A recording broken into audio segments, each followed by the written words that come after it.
Welcome to Streams of Income, hosted by best-selling author and entrepreneur Dr. David Powers, where we discuss streams of income, passive income, residual income, and even why there are dinosaurs and zombies in this intro.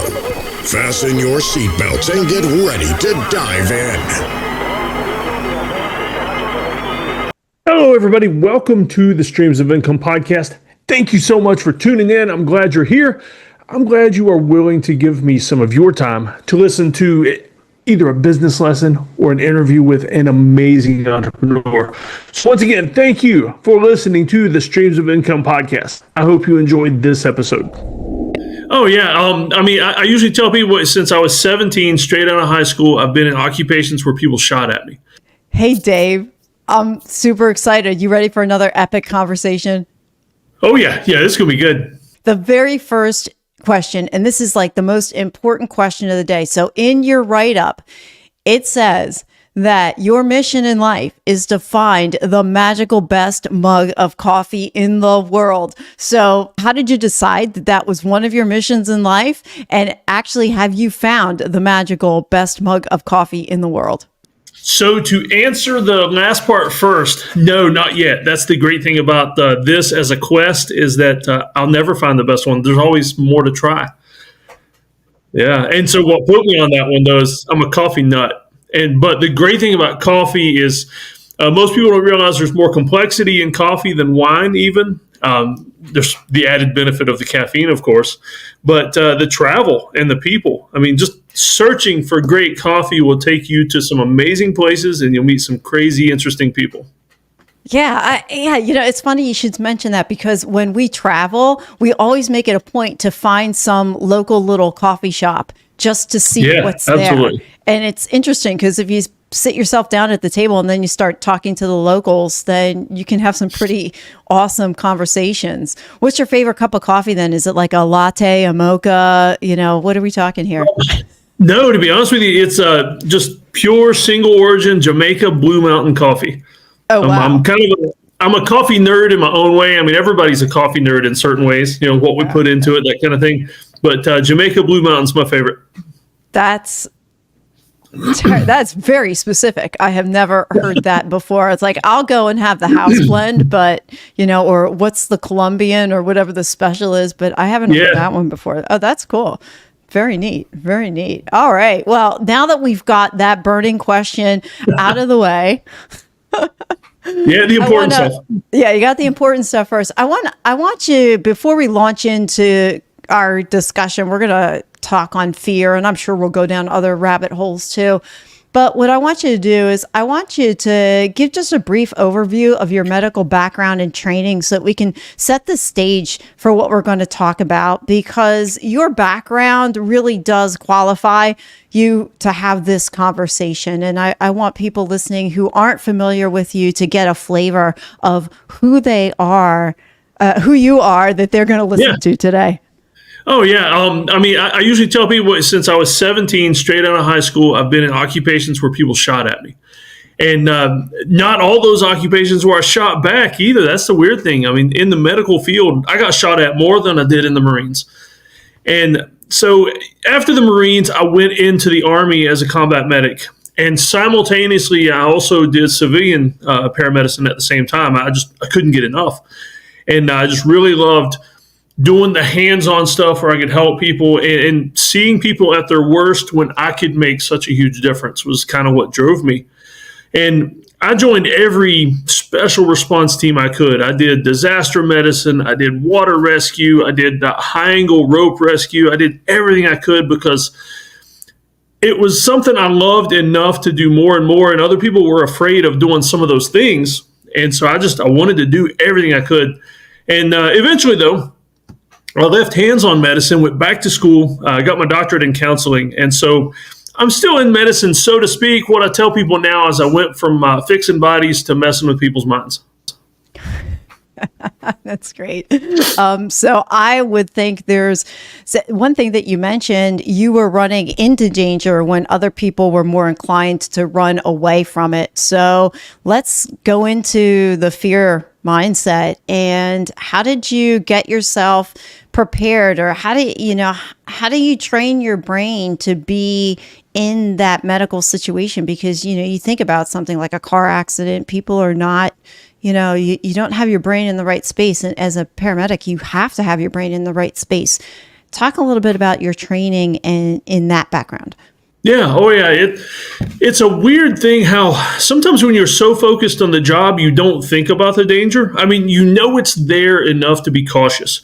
Like something as simple as wearing a helmet or wearing a bulletproof vest when you need to. But the danger's still there. And it's weird because you can get so focused on the job and the people that you're trying to help that you're just as likely to lay down on top of them when people start shooting as you are to try to run the other way. It takes a special kind of person, though, because there are people that find out when the first time something bad happens, they find out that they are the person that wants to run away. I mean, so not everybody can train that out of their system, but to be honest with you, it takes enough training and enough practice that it becomes second nature. You do it without even thinking about it. And the fear's never gone. I mean, because fear equates with caution. It's what keeps me safe, keeps me alive. So it's never gone, but you tamp it down to where it's not the most important thing. Oh, okay. Yeah. Well, so let's talk about that, because people think that, I'm just going to eliminate all the fear and then I can just trudge through. But that's not really what's happening in the body. What actually happens in the body? What's the body's physical response when something fearful happens? And, we'll go from there. Yeah, I mean, it goes back to what everybody's learned in high school and on is the fight or flight response. Except I usually kind of add another one to that because of my sister. I call it the fight, flight, or give up response.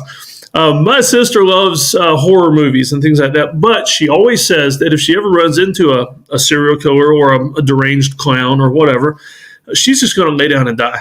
And to me, that's what most people do. Fight or flight is where you should be. I mean, because even if I'm tamping down that fear, there's times when flight is what I need to do. Retreat, I need to run, I need to get back up. And so you want that to be part of your normal response. You don't ever want to get rid of that. It's the give up and lay down that I try to help people get past, because most people will say that they think they're going to respond that way.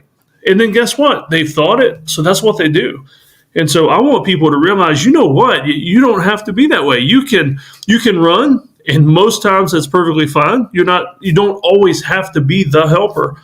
Other times, though, you got to fight, and interpreting fight as in helping, responding, doing whatever they can to jump in and just be part of the solution.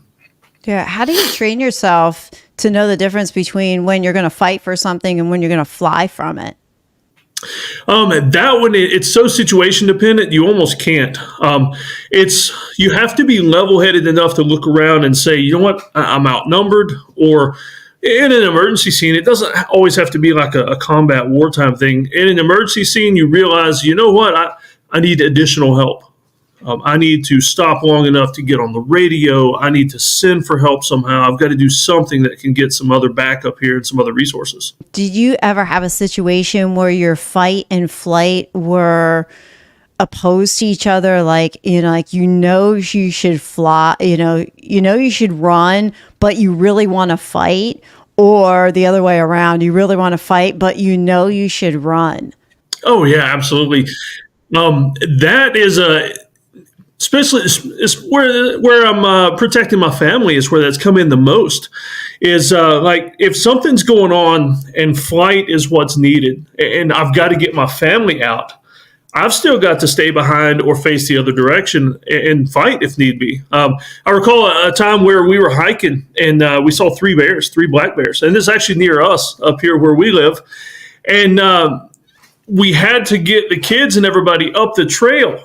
But the thing is, I didn't want to just all of us run up the trail with our backs to the bears. And so I was turned around, walking backwards. I had one of the kids right behind me, one of the older kids, making sure I didn't trip over a root or something. And so it was just a staged retreat, if you will. And the thing is, I had to be ready to instantly stop flighting and fight if need be.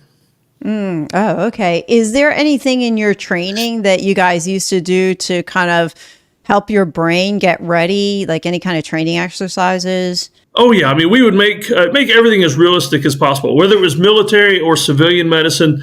I mean, we at some point we finally had mannequins and things that would actually squirt blood and make noises and all kinds of stuff. We make it as realistic as possible.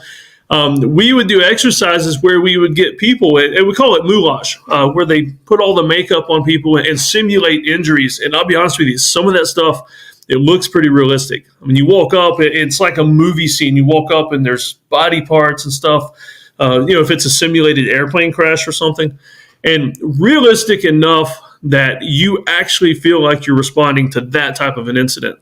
And so then it's through practice doing things like that you can finally realize, you know what, no matter how bad it gets, I can respond normally in this thing. I can do my job. And and that translates not just from this kind of stuff. I mean, I don't want the listeners to think, if you're not helping with plane crashes or in combat, it doesn't work for me. But it's in business. I mean, what if I don't know? What if you've got a stream of income on Facebook or Google or something, and an algorithm changes, and your entire business shuts down in a day? I mean, that kind of an incident can spur on those same feelings. Do I fight or flight? Do I try to find another way around it? Do I need to just run from this, and shut everything down, and never be an entrepreneur again? And go get a job at Chick-fil-A or whatever. That's the way people think in business too. Yeah, that was going to be my next question, because we're not all paramedics. Me personally, if I see blood, I faint. So I fainted like twice already. I've had kids with broken bones, and I go into the doctor's office. I'll never forget one of them. The doctor's explaining the kid broke his finger. He's explaining it to me. I pass out. I was like, they didn't need the doctor. The story was the doctor caught me on my way down as I was passing out, but he was telling me how my son had, the injury that was on his finger. And so the doctor didn't want he had two patients. I'm not built for that, so I'm not a good candidate for those type of exercises. But I think the point that you brought out is that having those situations, that even if they're not happening, you have that thought process in your mind and think through, hey, what happens if Facebook does, change the algorithm and I lose my stream of income? I mean, those are real areas. What other areas can you think of that people would want to consider other scenarios in that we could apply this to? I would think about it in terms of your team, because the way you react, and a lot of people, if a lot of your listeners are like me, we're solopreneurs or minipreneurs. I mean, we run a lot of contractors. It's not like a lot of us in this kind of space have 1 and 2 and 300 employees, that kind of thing. And so it's even more important that a small team reacts well. Just to give you a kind of an idea from that is, I was hiking one time and came across some of these old railroad cars on this abandoned railroad track. And most people, when you see that kind of thing, what do? I mean, you do what I did. You start climbing on them and exploring and checking things out. Next thing you know, I've got a big crease in my head still from that incident. I busted my head wide open, deep into the woods. And it was my wife and my 14-year-old son with us. And we had to hike out. I'd actually split one of the arteries in my head. And my wife literally had to take off her shirt so we could bandage my head and walk out before I passed out from blood loss. At the ER, they numbed me up, so I wasn't feeling much. But my calmness and my ability to hike back out without passing out or freaking out helped my son get through that. So think about my son as part of my team. And so we're in the ER, and the doc is stitching me up, and she calls out over to him because we told her we homeschool. And she's like, "Hey, young man, you want to see the inside parts of your dad's skull while I'm stitching this up?" And so my 14-year-old son is like, "Oh, yeah, that's pretty cool." And so she brought him over, and she's describing all the different layers, showing him the artery and everything. And so I have to think that some of my calmness helped contribute to his calmness and excitement in seeing something new. All right, that's just okay. So that's just an amazing story right there. That your son would come over and the doctor would say, "Hey, do you want to see that?" I can't imagine any of my kids at 14 years old. But you know what, Dave? That does go back to how you're training your kids and what you're doing for them. You mentioned that you homeschool, so talk a little bit how you bring what you've learned into your kids' lives and how that is going to help them as they become adults. Oh yeah, I train my kids the same way I work with anybody that I work with as an adult. That's been a big part of it with homeschool and kids. My small children regarding full-grown adults as peers. I mean, they'll talk to them just like they do kids because I've raised them that way. And the great thing about it is everything I do entrepreneurial, all the lessons I learn, all the failures I make, I can help teach them and show them how to do things. And I mean, my kids each have their own income streams, things like that. And so that they're better prepared when they step out into adulthood. My plan is for all my kids to have their own businesses, to have their own income. I mean, if nothing else, it's going to help keep them out of my basement when they're 25 years old. And, we can avoid that. Or if they're moving into the basement, it's because they're helping in my business and, they're part of the team. But, I help them to find their own passions and create businesses around that, which is kind of what I hope for all my clients too. Oh, that's cool. So what drives you to want to do this for your kids? Because it's not I don't want to say it's not the norm, but it's not the default, that everybody should have an income stream by the time they're 18. I love it. I think the idea is amazing. I wish somebody had told that to me when my kids were young. Me too. But yeah, right. So what drives you behind that? I just want them to have options. I mean, the thing is, if they graduate high school and they go the normal route, which, I mean, the normal route, what is that? 4 years of college, lots of debt, a corporate job or just a dead-end job, but an hourly job, a W-2 lifestyle. If they do that, but they're happy, if they do that, but they're still doing what God built them for, I'm okay with that. But I want them to have options. I don't want them to ever think that 4 years of college and debt and an hourly job is what you have to do. And so I want them to see the rest of the world and realize, I could work from home. I could own my own business. I can be the boss as a young kid instead of working for a boss. Yeah, that works. Let's circle back around to failure, because you mentioned very briefly about failures. What's your view on failure? I think failure, it's something that you try to avoid as much as possible, but when it happens, you have to manage it. Because if you never have a failure, in my opinion, if you never fail in anything, you're not trying hard enough. And so I fail often, I fail a lot, but I try to fail forward every time and turn that failure into something. Yeah, so failure is a learning opportunity, and I'm assuming you instill that in your kids as well. What is a recent failure that you had that you've learned from, and you're like, wow, I'm glad I failed at that thing? Actually, today, before we started recording today, I was trying to build a website for a new venture, a new stream of income I'm working on. And I worked for hours and hours. And that thing about sunk cost, where we've sunk so much time or money into something that we don't want to give it up. I spent hours working on this website, and it finally clicked. I finally realized, you know what? I need to build this thing somewhere else. And all of a sudden now I'm light years ahead of where I would have been later today if I hadn't realized I failed at the first attempt. It didn't work. I need to pivot. So as soon as this recording's over, I'm going to jump back on that thing and do it even better.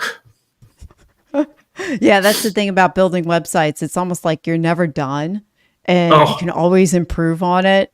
Yeah, I taught myself how to build websites, and just for the sheer fact that I keep changing things, and if I had to pay somebody to do it, I'd be in debt. So yeah, that's the thing. Us entrepreneurs, we like to be in control of things too. Yeah, we do like control. Well, and we're perfectionists too. So talk a little bit about being a perfectionist who loves control. How do you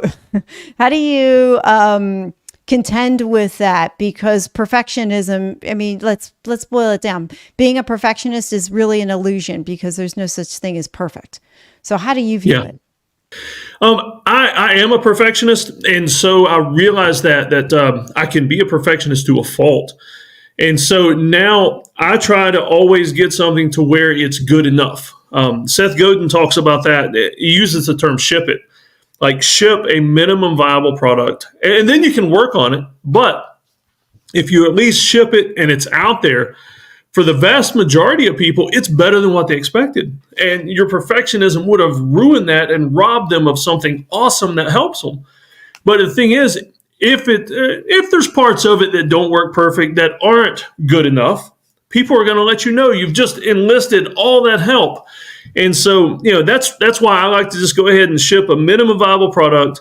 It's good enough, and then I can enlist help. And I always reward people that help me. I mean, if somebody finds typos in my books, or they come back and they tell me something's messed up with one of my video courses, then I send them all kinds of bonuses and thank them and help them for the work they put into my product. Oh, nice. What are some of the things that you've created then? I love writing, and everybody's doing their books and everything on Chat GPT and all that nowadays with AI, but I like writing. That's a skill and a passion God put in me. I just love disseminating information. And probably the most recent thing I put out was the Strangest Secret Challenge. It's based on the old Strangest Secret recording from Earl Nightingale. And so I put out a challenge, a journal, and the 30-day challenge for that. And that's been something fun because it's something I do that I wanted to help pass on to others. Oh, cool. That's neat. Yeah, about writing. I actually started a book as well and went away this weekend and actually wrote the book. And it's funny you mentioned Chat GPT because I don't want to touch Chat GPT. It's like, it's my words, it's not somebody else's words. I want them to be what I think I, should put on paper. Let's go back around to the body's physical response and reactions to fear, because I've heard it talked about where fear and excitement are the same thing in the body. Can you elaborate on that? Yeah, a lot of times they are. The fight or flight response in the body, basically your body is going to shut down everything non-essential. And so it's going to shut down I'm trying to say it in a nice way. It's going to shut down bathroom activities. It's going to shut down digestion. It's going to start shunting all the blood and oxygen to the core of the body because where it needs it the most. And that's one of the main reasons when you get into a fight or flight response or you're incredibly excited, your hands will start tingling. And because all the main part of the blood flow is coming to the core of the body, to the main organs, the liver, the heart, the lungs, the kidneys. And that's an area where you definitely have to train a lot in military and medical aspects, because if I'm getting really excited, really, the adrenaline dump has happened and my whole body is quivering, it's going to be hard for me to stick an IV. It's going to be hard for me to shoot a weapon and stay on target. And so that's something you really have to train for, because you kind of train certain parts of your body to not respond to the fight or flight. Yeah, because doesn't it do something to the brain too? It's going to shut down the part of your brain that makes those decisions as well. So if you're fearful about something or you're excited, it's also going to affect your cognitive ability. That's true then? Yeah, that's another reason why eyewitness statements are generally sometimes regarded as not credible, because people get into, let's say they're in a bank robbery or something, and they're trying to describe the bank robber that came in. Some of their cognitive ability is just messed up. They're not going to remember things the way they really saw it, and a lot of times they'll fill in those details from other things. TV shows, it's crazy some of the times what happens when you take a witness statement or something. Yeah, that your brain is seeing something that may or may not have been true. And I think if we apply that to real life, real life, and go back to the way we remember an event that happened maybe a decade ago or 20 or 30 years ago or whatever, that event that we remember, how we see that it might not actually have happened that way.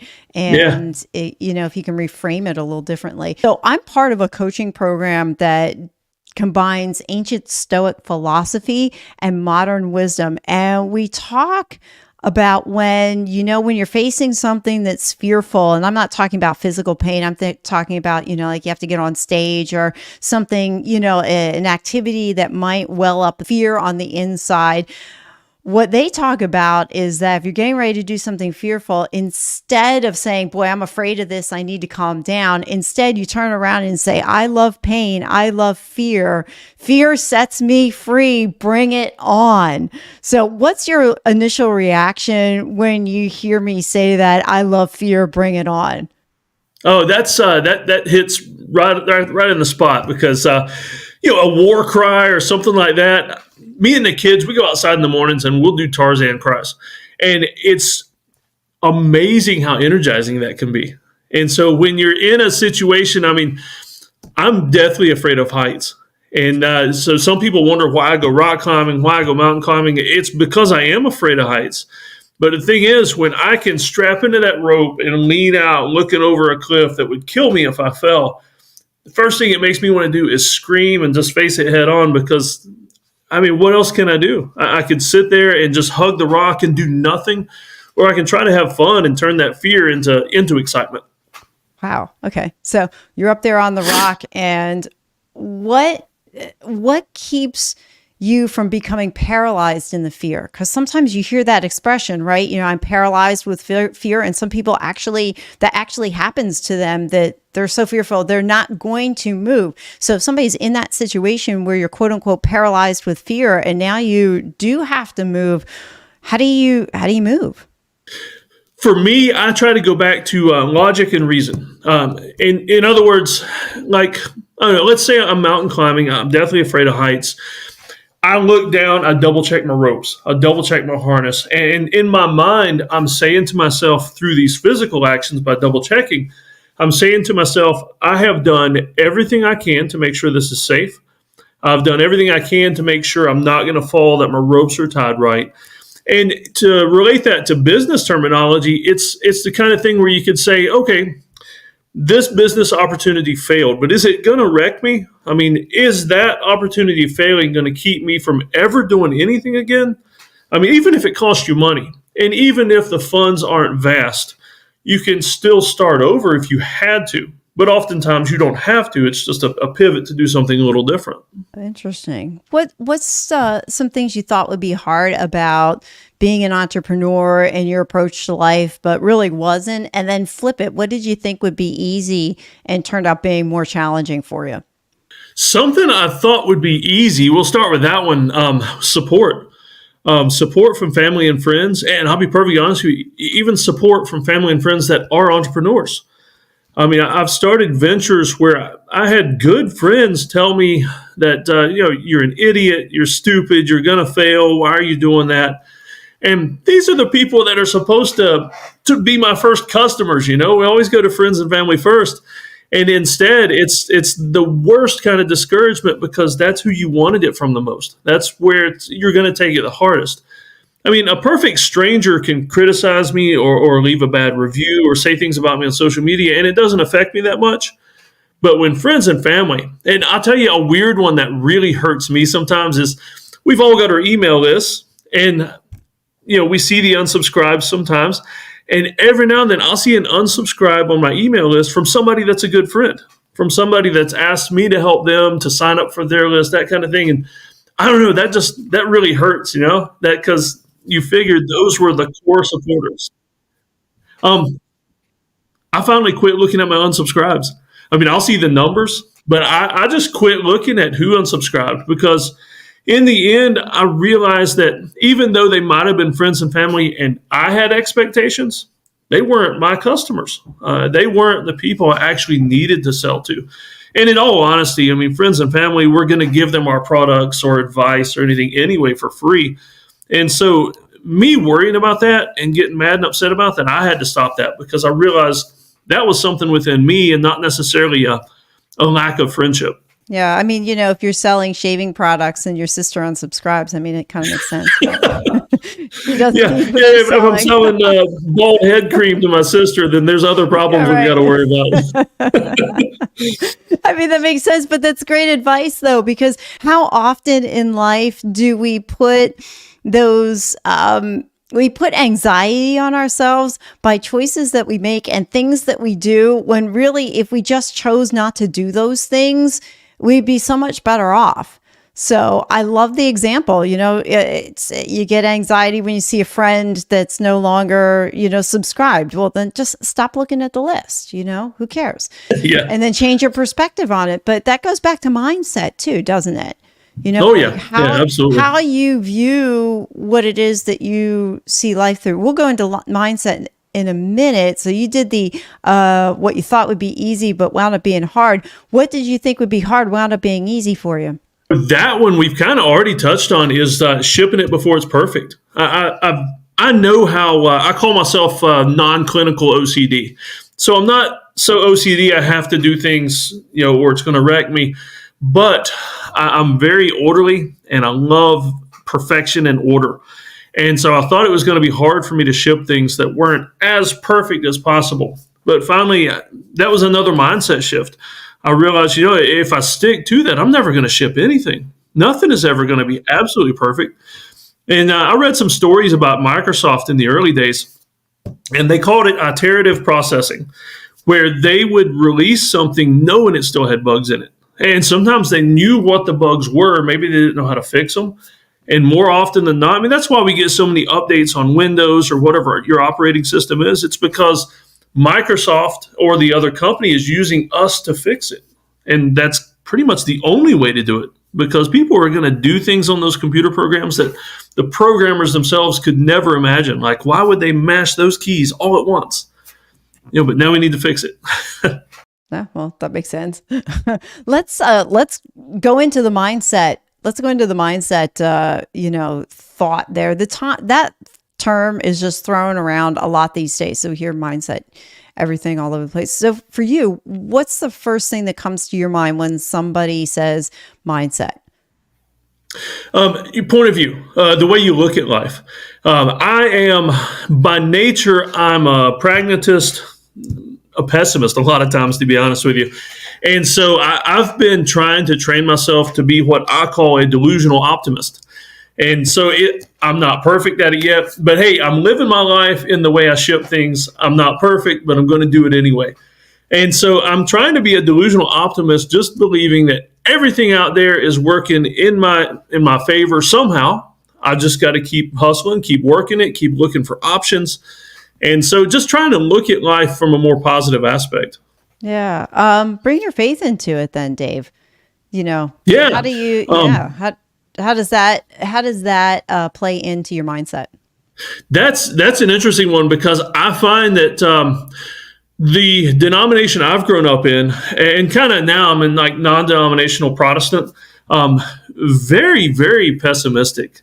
And tend to look at life as in, God doesn't have good things planned for us. God is going to put us through. It's like we're living out the life of Job. And every possible bad thing that can happen to us is going to, and you just need to persevere. And there are times when that's going to happen. Obviously the story of Job. And God didn't promise everything would be perfect, but, I believe that there's a God up in heaven that wants the best for me. And he has given me these amazing tools. The tools I've got up here, the family I have, the support I have. I've got to believe that there's something better for me than just misery the rest of my life. But a lot of my religious brethren, and I went to seminary, and I've been around it professionally for a long time. I don't know. I don't like being around a lot of them because they're so negative. Yeah. Yeah. That was one of my experiences as well. Is I've been going through this transformational journey in my life, I would say the last 7 or 8 months.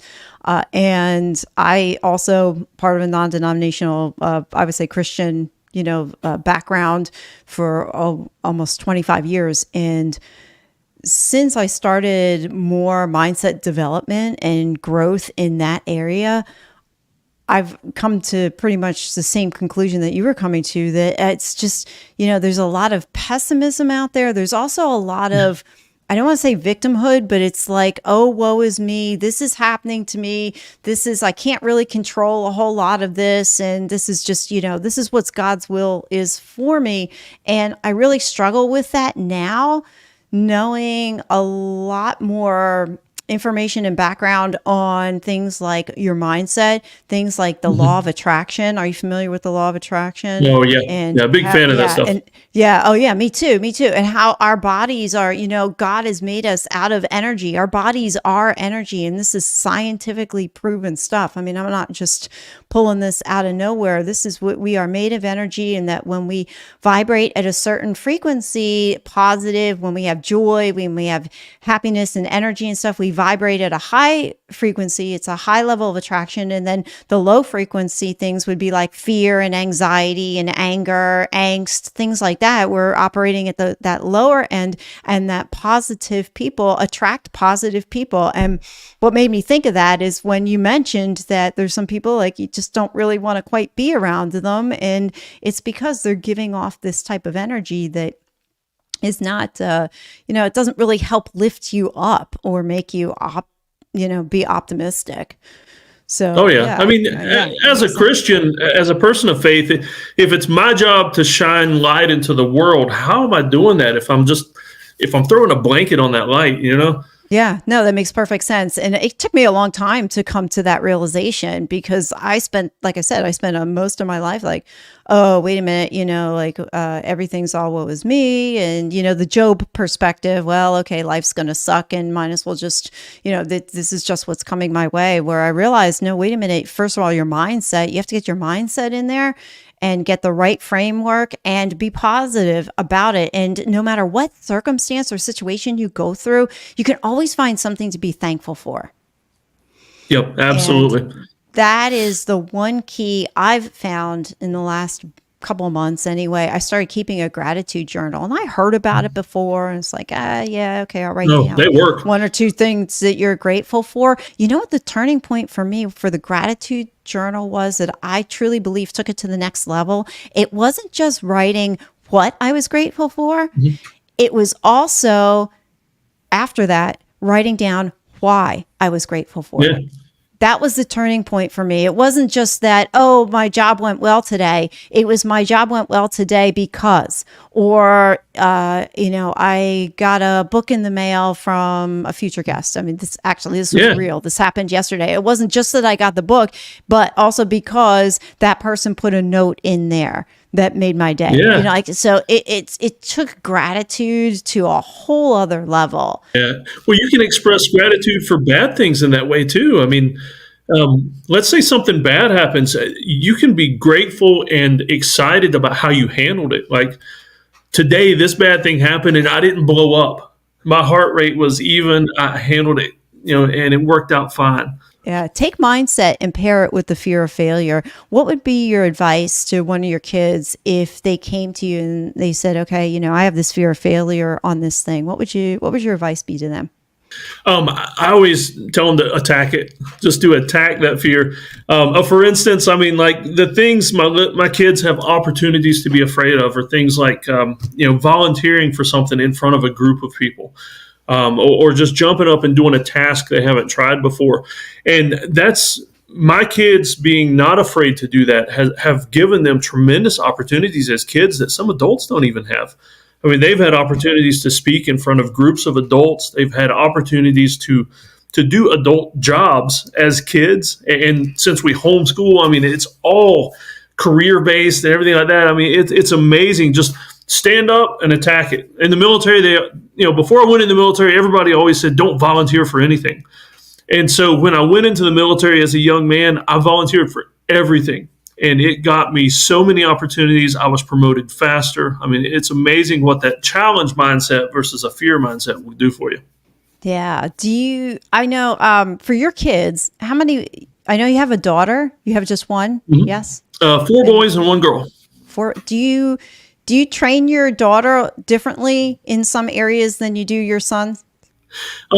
Not much. So we make everything for her feminine because I don't want to train the young lady out of her because we have boys. But I mean, like for instance, yesterday morning, Mondays and Fridays is the weight room here at the house, and she's out there bench pressing on the bench right beside me, and so she is doing things that other girls never even think of or they're afraid of. But she may be sitting out there bench pressing beside me, but she might still be wearing a tutu. She might still be all dressed in pink. Matter of fact, when it's cold in the weight room out there, she's wearing these bright pink gloves. And so she's still a young lady, but she's still going to be as tough as my boys. I mean, she knows how to work on my car and refilling the air in the tires, things like that.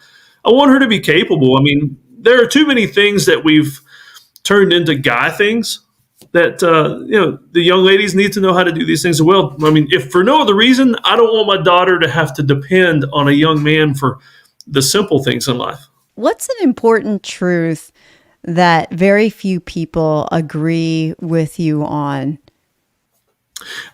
Moderation. You saw the quote that I sent you. I won't say that first one because it might offend a few people, but let's see. Anything worth doing is worth overdoing. I'll state it that way. That's the nice version of one of my favorite quotes.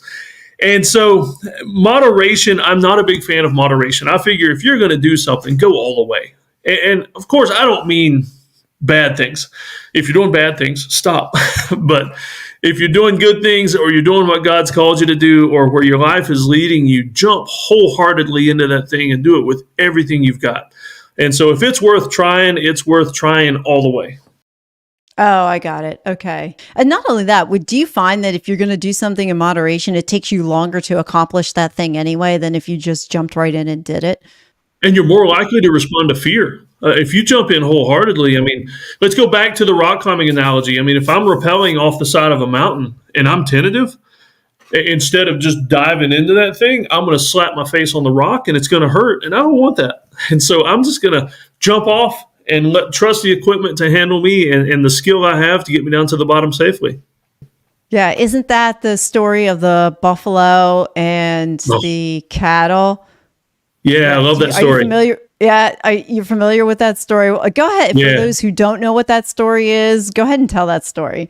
So it's one of those things that I'm surprised I never heard it sooner. But here recently, I've heard people talking about the buffalo and how they face storms. And so, imagine out on the prairie, these huge thunderstorms that are miles wide rolling across the prairie. And most of the animals will run. They'll run from the storm. And because of that, they get caught up in the storm longer. And I've heard it said that buffalo, they see the storm coming, the whole herd will turn and face that storm and just stand there solid as a rock, and that storm will pass on by. And because you're still and the storm's moving, it just goes on by. And so I try to take that into my own life as much as possible and just face the storms. Because when I do, they're over with quicker. I'm not saying everybody's happy when those storms come along or with how I handle those storms, but I find that things are resolved faster. It usually comes out with a better solution, but if nothing else, I don't have to deal with it as long. Face it, get it over with, move on to the next task. Yeah, that makes sense. Yeah, we should all be buffaloes. Sometimes it's hard. Some people think I'm shaped like a buffalo. Sometimes that's hard to do though. And you forget, it's like, oh, I'm going through the storm. I wanted it to be over yesterday, but you have to realize that, it happens in the time that it needs to happen. And yeah, there's sometimes you can make those storms go faster. Yeah. I mean, I've never had cancer, but I've heard it said that the mindset of people that have cancer, if they face it as a battle, as combat, as if they're fighting something literal right there in front of them in terms of, versus just sitting there and I'm going to take this medicine and I'm slowly going to waste away. The people that choose to challenge cancer and fight it, they fare better. The medicine's more effective. They go into remission faster. They survive it longer. And so it's a great mindset in many different areas. Yeah, I've seen that actually play out in real life. There was a distant friend of mine, but somebody I knew of who this time last year was diagnosed with pancreatic cancer, which is one of the worst, kind you can have. And he went into it with a fighting mentality. I'm going to fight this. I'm going to stay, see how long I could go. I'm just not going to lay down and give up on it. And, unfortunately, but he's in a better place now. He passed away last week, I guess. So he went almost a year on a diagnosis with pancreatic cancer. That's a long time with pancreatic cancer. It is because I had a stepbrother, and this is going back, I would say 15 years or so. He was diagnosed with pancreatic cancer, and he was dead in 3 months. So I was very, very surprised. But to your point, I mean, there's a real life example that I'm familiar with anyway. That's somebody who's going in and they're going to fight it. But at the end of the day, doesn't it just boil down to your mindset and getting your mind in the right place? So what are some things that you do for yourself to help keep your mind in a good frame, especially when things go south for you? How do you stay in that place so that you don't get too derailed? Yeah, for me, the morning routine's absolutely paramount. If I don't start my day off right, my day tends to control me instead of the other way around.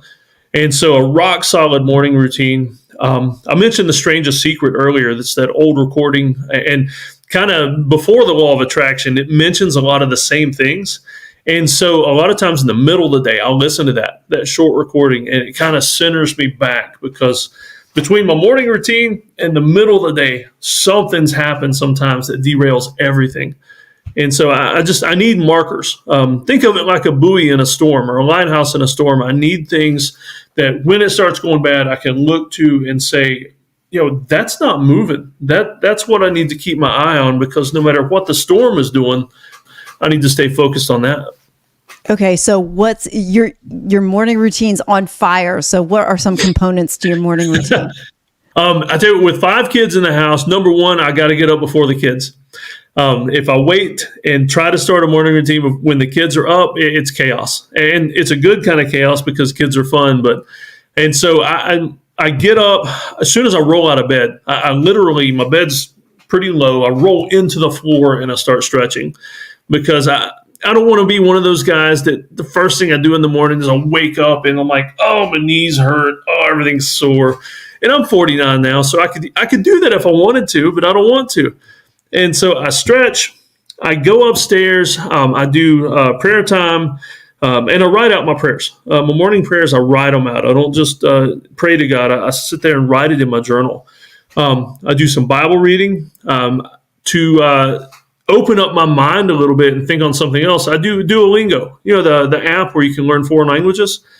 And so I do a couple of Latin lessons in Duolingo just to kind of get my mind warmed up, because I've already been stretching. After that, I've got some breathing programs I do, and not so much meditation, but it's just some deep breathing exercises. And then I strip down almost to my underwear and I walk outside and I throw the kettlebells around for a little bit to warm my body up again. No matter what the temperature is, whether it's raining, lightning, snowing, anything, I go outside half naked and sling the kettlebells around. And then I'm ready for my kids. There we go. And that's what time do they get up? I'm just curious now. They get up around 7. They start getting up at 7. Sorry, 7. Since we homeschool, they don't have to get up too early, and they can just kind of get up at their own That's pace. actually good for them. They get a good night's sleep. And for those who are wondering, we live in South Carolina, so those mornings are, 37 degrees. Yeah. They've got it, and it got down to, I don't know, what was it a couple of weeks ago, 18 degrees? Oh, I think it was. I had to chip ice out of my cold plunge tank to get in because it was so cold. Yeah.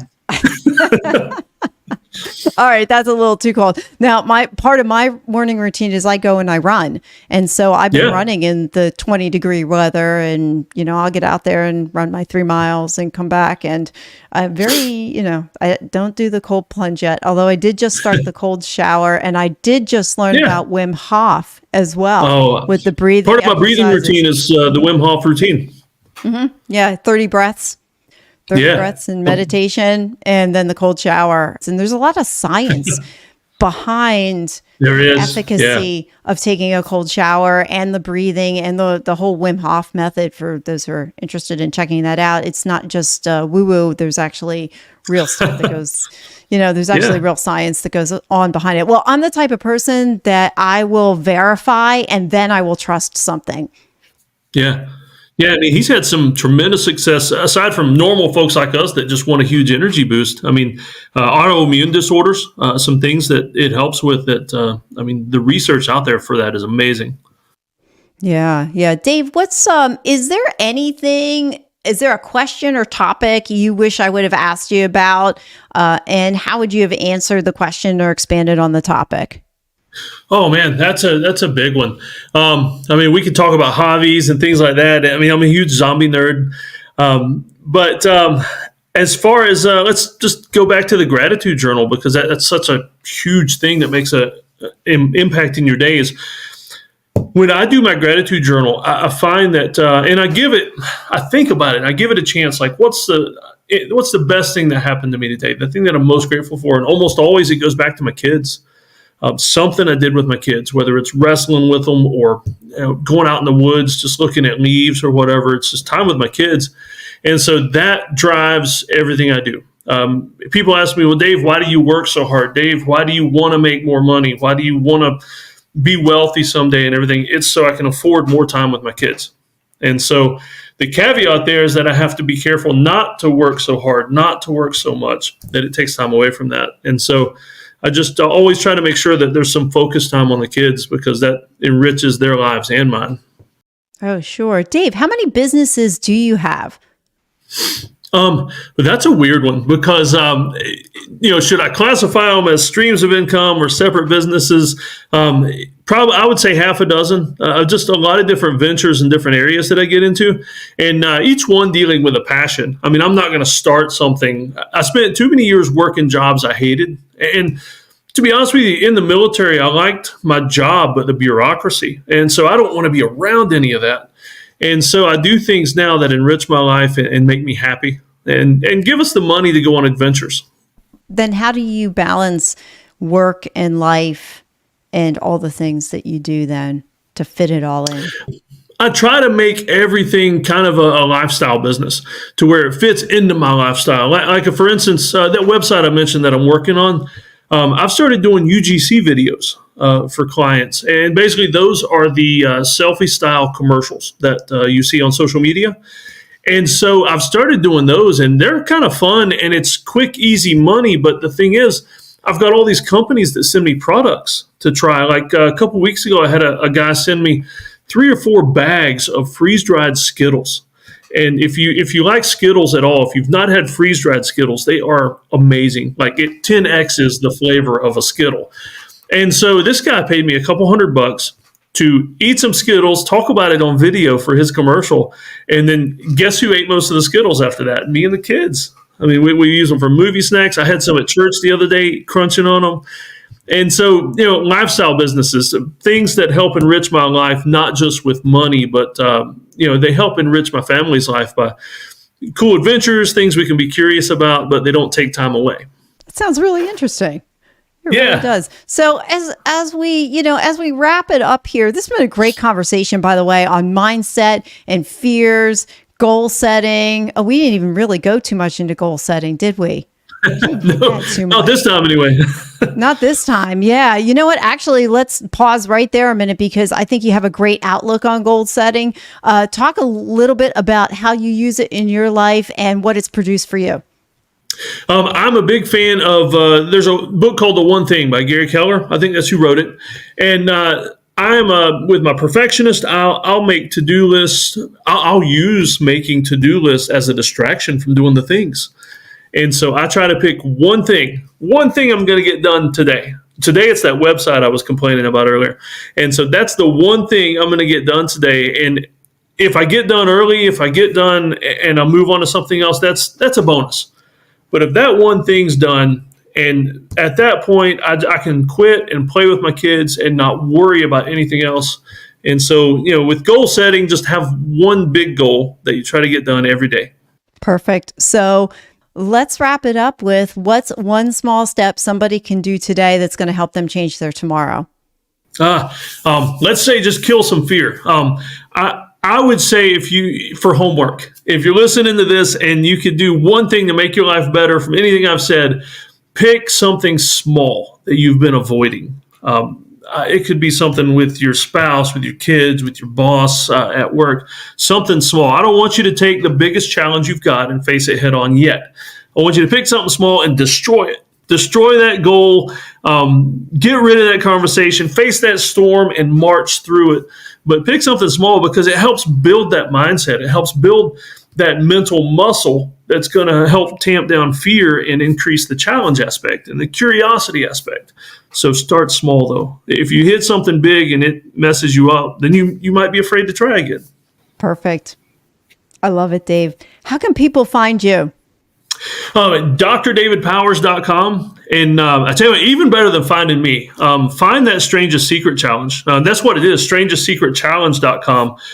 Because more so than hiring me as a coach or anything like that, if you can get your mindset right, and you come to me later on, that's fine, but get your mindset right on something like the Law of Attraction or the Strangest Secret Challenge. And I guarantee it's going to change every aspect of your life. Oh, that works. Dave, thanks for the gift of your time. It's been an awesome conversation. Yeah. Love it. Always good. Oh, I know. I promised that was the end. But one last thing, and maybe this can benefit you as well. If you have any suggestions for someone you'd like to see on the podcast, feel free to send me their information or just their name. And if I like the idea, I'll try to look them up myself. But any suggestions, no matter how crazy, no matter how, well, especially if it's cool, well, crazy also, just send me your suggestions. And also, if you want to be on the podcast, get in touch with me. My email, all my contact info is in the show notes. Also, if you don't want to look at the show notes or you're in your car, maybe you shouldn't look at the show notes while you're driving. It's redteamgoals.com. You can get all my links and everything else there. So let me know your suggestions and tell me more about yourself if you'd like to be on the podcast as well. Thanks again for listening.